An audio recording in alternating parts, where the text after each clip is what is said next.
현재의 이스라엘의 상황이 어떠한지를 나타내 보여주셨는데요.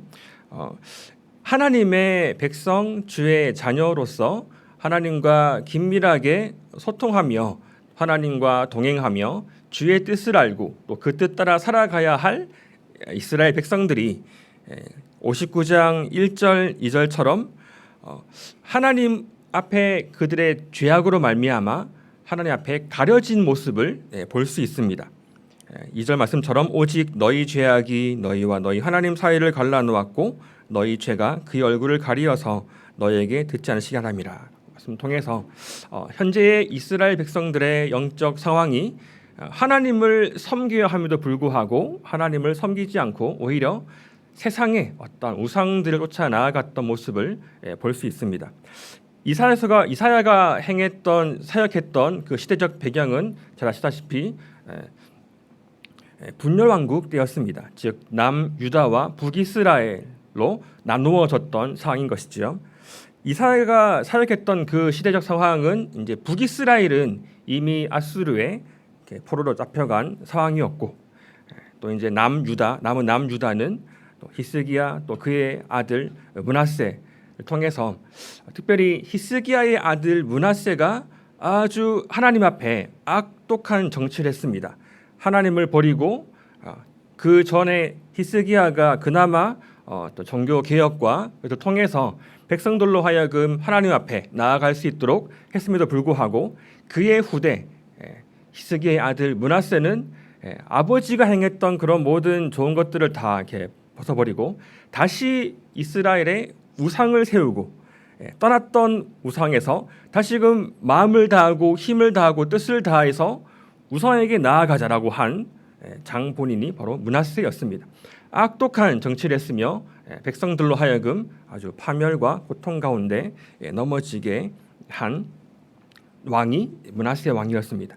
이런 암울한 영적 상황 가운데 하나님께서 이사야를 부르셔서 그들로 하여금 지금 현재 이스라엘 백성들의 영적 상황이 어떠한지를 말씀해 주시고 그것으로 하여금 다시금 돌이킬 수 있도록 해 주신 것입니다. 그래서 이사 59장 이 전반부의 말씀에서 나와 있듯이 지금 현재의 이스라엘 백성들의 영적 상황이 하나님을 전혀 사모하지 않고 하나님을 사랑하지 않고 그들의 마음을 하나님에서 돌이켜서 세상을 더욱더 사랑하며 이 세상의 우상들을 쫓아가는 그런 그런 상황임을 잘 말씀해 주고 있습니다.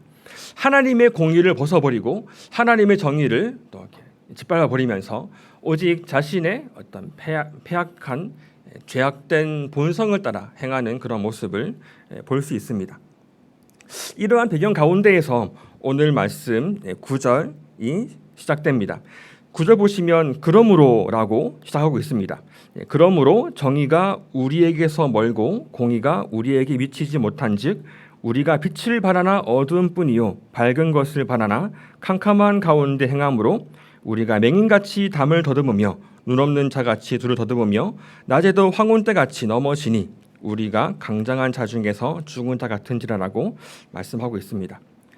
즉 이러한 지금 이스라엘의 영적 암울한 상황, 영적으로 피폐하고 하나님을 떠나 있는 이 어두운 상황 가운데 있기 때문에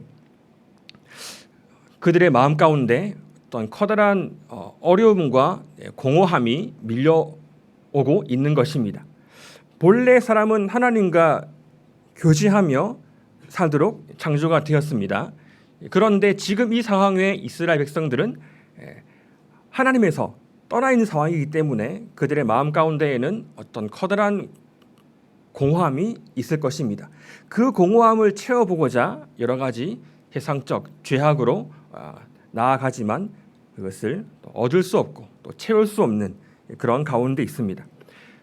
하나님이 아닌 다른 방법으로 그들의 마음 가운데 어떤 것을 채워보고자 하고 있지만 그들 나름대로의 어떤 공의를 행하고 그들 나름대로의 정의를 행하고자 하지만 하나님을 떠난 그들의 마음은 이미 타락에 있기 때문에 그들 스스로의 힘으로서는 이 하나님의 정의, 완전한 의 가운데 나아갈 수가 없는 것입니다.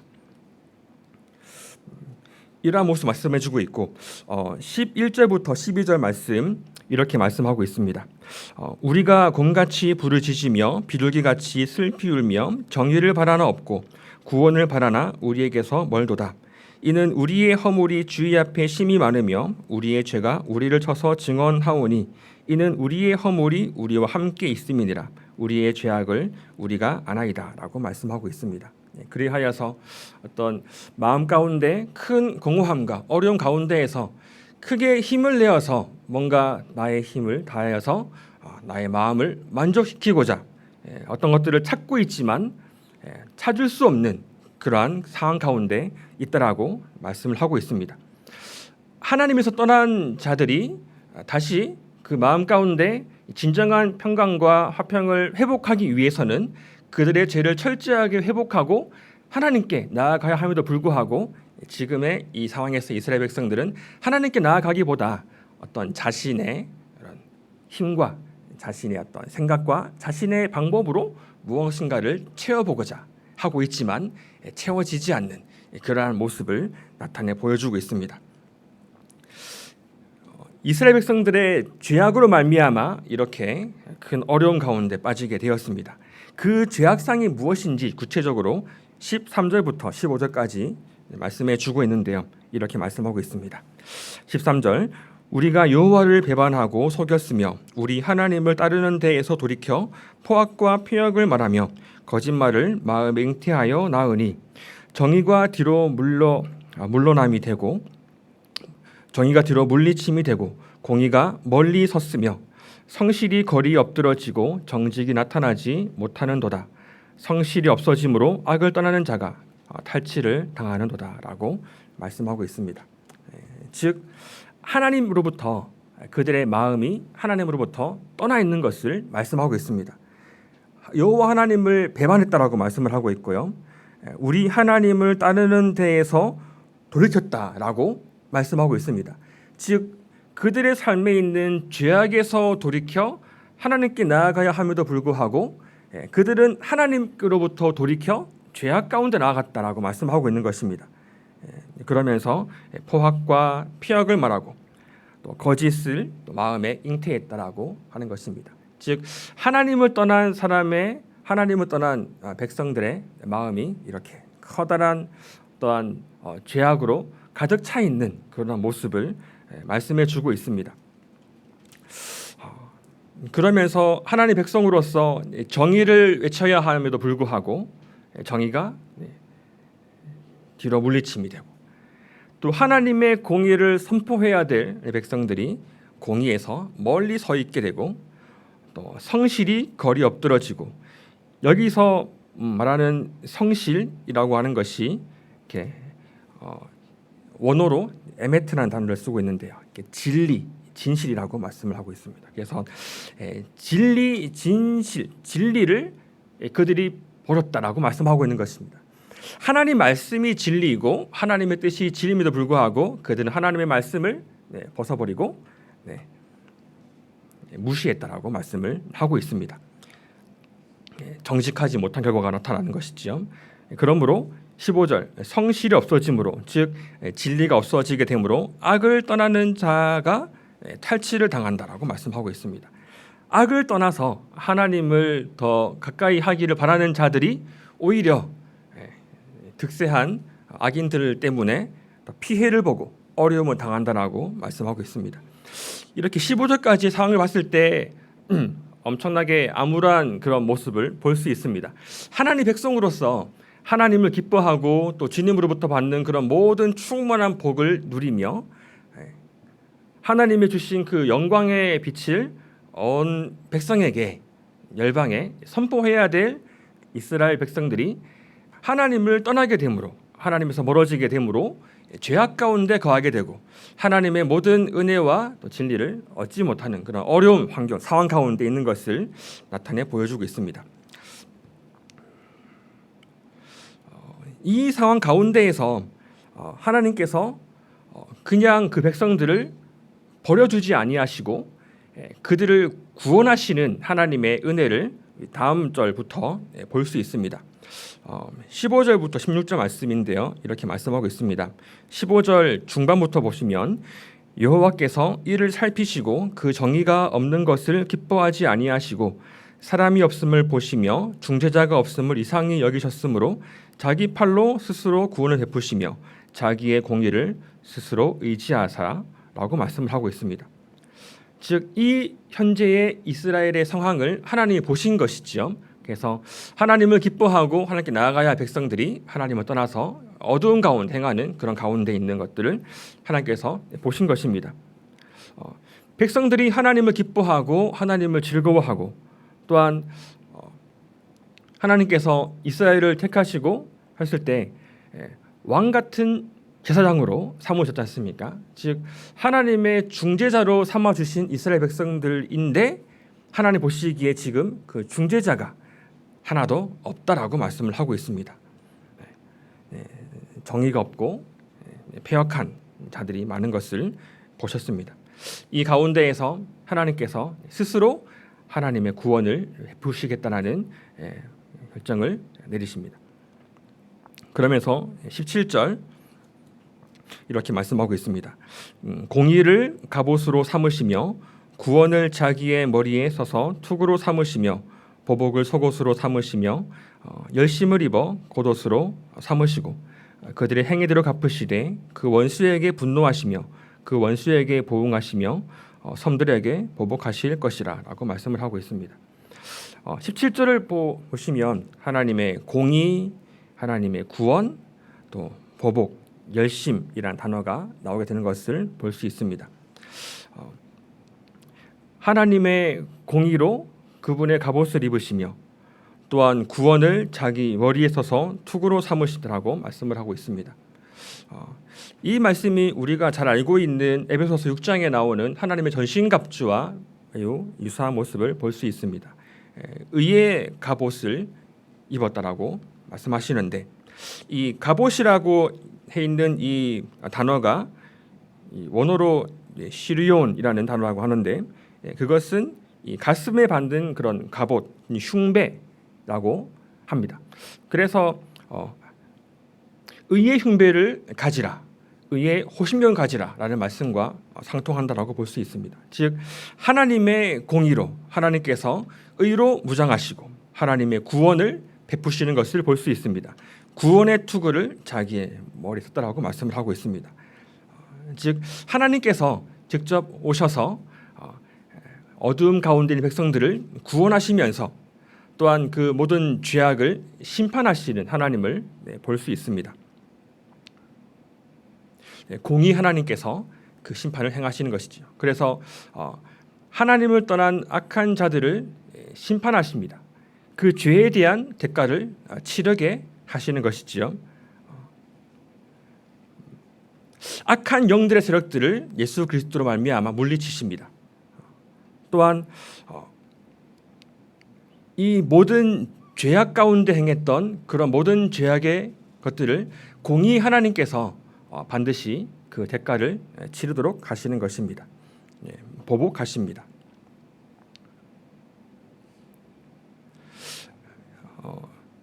크게 본다면 이스라엘 백성들이 지금 이 어두운 가운데 죄악 가운데 행하고 있습니다.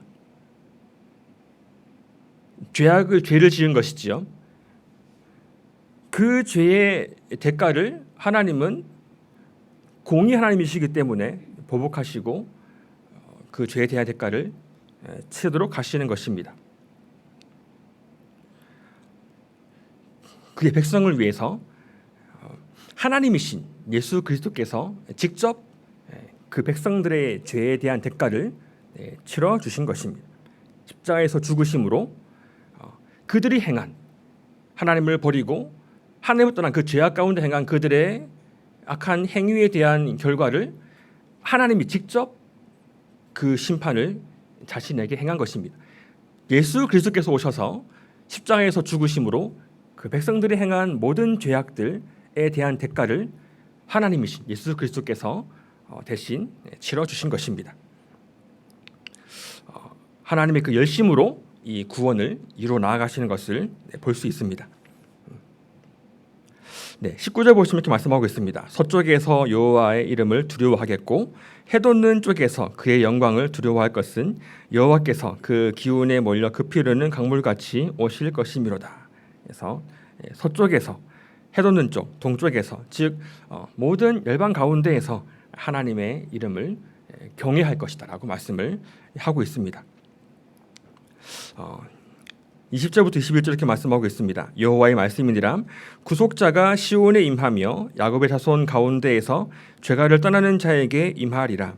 여호와께서 이르시되 내가 그들과 세운 나의 언약이 이러하니 곧 내 위에 있는 나의 영과 내 입에 둔 나의 말이 이제부터 영원하도록 내 입에서와 내 후손의 입에서와 내 후손의 후손의 입에서 떠나지 아니하리라 하시니라. 여호와의 말씀이라고 말씀을 하고 있습니다.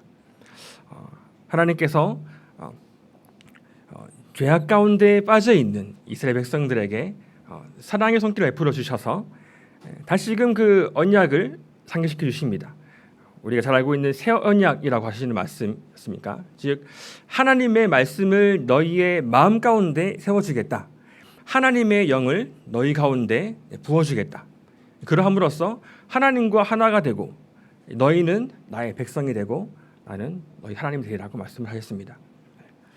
예레미야와 에스겔서를 통해서 주신 새 언약의 말씀을 하나님께서 이루어 주겠다라고 말씀하시는 것입니다.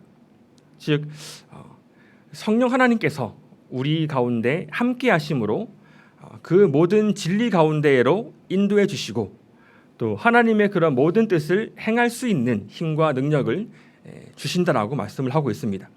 이 언약의 말씀이 예수 그리스도께서 이 땅에 오셔서 십자가에 죽으시고 부활하심으로 우리의 모든 죄의 허물들을 사하여 주시고 또 보내신 성령 하나님으로 말미암아 성령님이 우리와 함께 하심으로 말미암아 이 약속의 말씀이 이루어진 것을 우리가 잘 알고 있습니다. 주 예수 그리스도를 믿음으로 말미암아 성삼위 하나님께서 저희와 함께 하시고 저희 안에 하나님의 영광이 성령의 능력이 성령의 권능이 우리 안에 이미 있다라고 우리가 말씀을 통해서 볼 수 있습니다. 영원토록 우리를 떠나지 아니하시고 영원토록 우리와 함께 하겠다라고 말씀을 하시는 것입니다. 그러하기에 60장 1절부터 이렇게 말씀하고 있습니다. 60장 1절을 한번 같이 읽어보겠습니다. 시작. 일어나라 빛을 발하라 이는 내 빛이 이를 얻고 여호와의 영광이 내 위에 임하였음이니라. 2절입니다. 같이 읽겠습니다. 시작. 보라 어둠이 땅을 덮을 것이며 캄캄함이 만민을 가리려니와 오직 여호와께서 내 위에 임하실 것이며 그의 영광이 내 위에 나타나리니 나라들은 내 빛으로 왕들은 비치는 내 광명으로 나오리라 라고 말씀을 하고 있습니다. 하나님께서 그의 영이신 성령을 보내주시고 예수 그리스도로 말미암아 우리의 모든 죄를 사해 주시며 영원토록 함께 하시겠다라고 약속하신 그 약속이 이루어졌기 때문에 60장 1절처럼 일어나 빛을 발할 수 있게 된 것입니다. 이는 내 빛이 우리 스스로의 빛이 아니지 않습니까? 이 빛은 즉 예수 그리스도를 말하고 있습니다. 세상의 빛으로 오신 예수 그리스도 주님께서 우리와 함께 하심으로 말미암아 우리 가운데 그 영광의 빛이 생명의 빛이 예수 그리스도의 빛이 우리 안에 있게 되는 것이고 그렇기 때문에 우리가 우리 안에 있는 그 영광의 빛 예수 그리스도의 빛을 발할 수 있는 자가 되었습니다.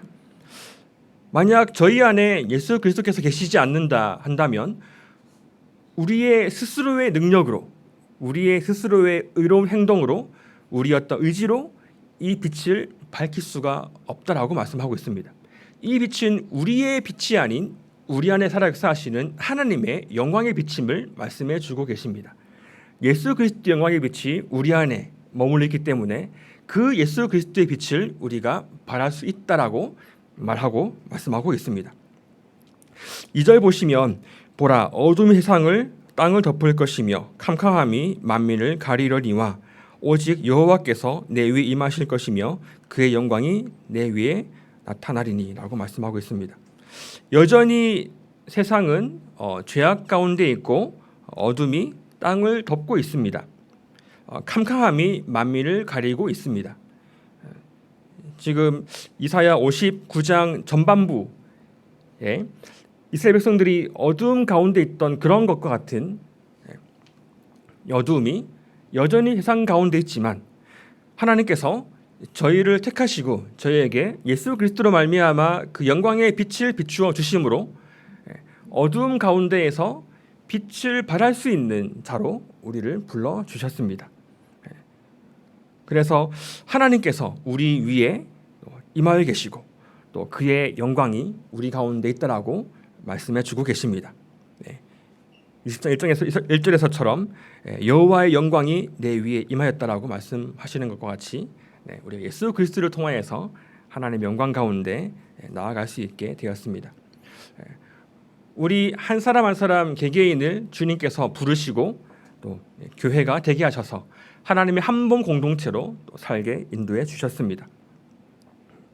3절에서처럼 나라들은 내 빛으로 왕들은 비치는 내 광명으로 나올 것이라고 말씀해 주고 있습니다. 즉 우리의 개개인과 우리 교회를 통하여서 임한 예수 그리스도의 그 영광으로 말미암아 우리의 삶을 통하여서 또 우리의 교회를 통하여서 그 영광의 생명의 빛이 지속적으로 증거되고 전파되므로 많은 사람들이 그 빛 가운데 나오게 될 것이라고 말씀해 주고 있습니다. 하나님께서 우리에게 큰 은혜의 영광을 허락해 주셨습니다. 특별히 우리가 지난주 또 그 지난주 또 고난주간과 또 부활주의를 지내면서 참혹한 예수 그리스도의 십자가 사건을 계속 묵상했습니다.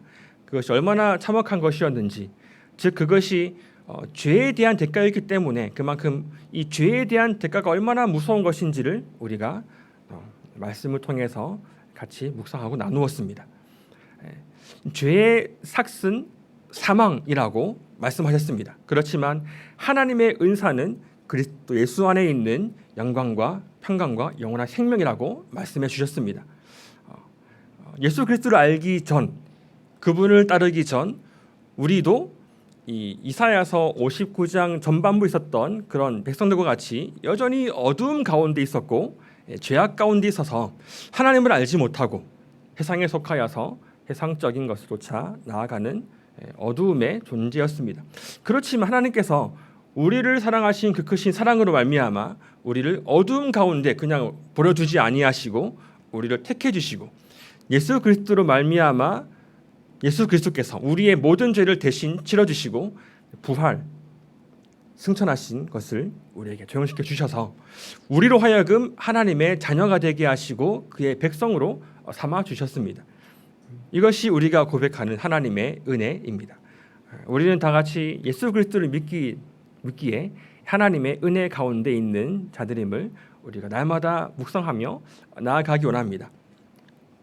고난주간과 부활주의를 지내면서 우리의 신분과 정체성을 완전히 바꾸어 주신 예수 그리스도께 우리의 마음을 다해서 찬송 올려드리기 원합니다. 우리를 건져주시고 우리를 그냥 버려두지 아니하시며 하나님의 영원한 생명 가운데 나아갈 수 있도록 인도해 주신 그 주님께 날마다 순간마다 감사의 찬송을 올려드리며 나아가기 원합니다. 우리의 일상생활이 많이 바쁜 것임을 우리가 잘 알고 있습니다. 그렇죠? 한 주간을 지내면서 또 어떤 분들은 또 학교에서, 어떤 분들은 직장에서, 또 가정에서 많은 일들이 있습니다. 또한 그 많은 일들이 때로는 우리를 어렵게 하고 또 지치게 하고 또 힘들게 하기도 합니다. 그럴 때마다 우리가 순간순간 잊지 말아야 할 것은 하나님께서 우리와 함께 하신다. 하나님께서 예수 그리스도로 말미암아 우리에게 새로운 신분 허락해 주시고 우리의 모든 죄악들을 다 거두어 주시고 하나님의 백성 삼아 주셔서 우리에게 영원한 하나님 나라의 영광을 주신 그 사실을 우리가 날마다 묵상하며 나아가기 원합니다. 우리 매일매일 순간순간의 삶이 어디에 있든지 가정에 있든 학교에 있든 직장 가운데 있든 어느 곳에 있든지 우리와 함께 하시는 우리 가운데 영광을 허락해 주시고 예수 그리스도의 빛을 주시는 그 예수 그리스도를 더욱더 기억하며 주님과 날마다 동행하며 나아가는 그런 삶이 되기 원합니다. 말씀 마무리하겠습니다.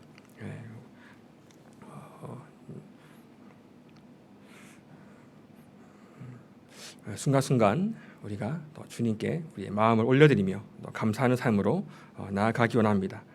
그래서 우리를 통하여서 또 우리 교회를 통하여서 또 많은 사람들이 그 영광의 빛을 보고 또 주님께 돌아오는 그런 은혜가 더욱더 충만하기를 바랍니다. 네, 우리 시간 같이 찬송 31장 찬양하시겠습니다.